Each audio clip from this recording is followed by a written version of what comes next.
To był człowiek, uważam, że wybitny, chociaż nie wybitny ekonomista. On był w latach 50., 40. był młodym stalinowcem. Był jako młody chłopak. Też na pewno przyczyniał się do wprowadzania porządku w ekonomii. Także starsi ekonomiści liberalni nie znosili go, prawda? Że był jednym ze takich młodych stalinowców. Ale powiedzmy od 56 roku, czy przedtem, tak powiem, zajmował pozycję otwartą, krytyczną bardzo wobec partii. Przez wiele lat starając się w ramach partii to robić.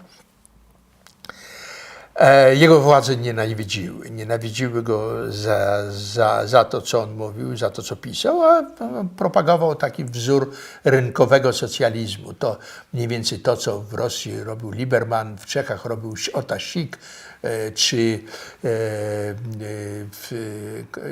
Janusz Kornaj, najwybitniejszy z nich, taki ekonomista węgierski, który zresztą żyje do dzisiaj, który był w pewnym momencie kandydat Nagrody Nobla. Myślę, że nie dostał Nobla tylko dlatego, że się zawalił Związek Sowiecki, a on był specjalistką od gospodarki komunistycznej. Bardzo wybitnym ekonomistą, mądry człowiek. W każdym razie Bruce był dla mnie osobą bardzo ważną i w moich wspomnieniach jest jedną z najważniejszych osób w moim życiu. Nie ze względu nawet na ekonomię, chociaż nauczyłem się od niego, dużo się od niego nauczyłem, ale czytając zdałem sobie szybko sprawę z ograniczeń jego wiedzy. On za późno zaczął się uczyć prawdziwej ekonomii, że tak powiem.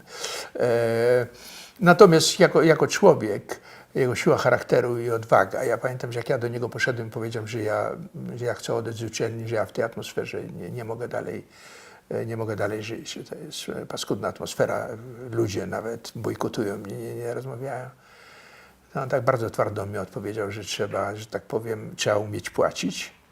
Jak się podejmuje pewnego typu działalność, to trzeba umieć płacić i trzeba do końca to robić, prawda? Nie rezygnować. Muszę powiedzieć, że dla mnie to była niedługa rozmowa, to była dla mnie bardzo duża lekcja i ja tego zdania nigdy nie zapomniałem, prawda?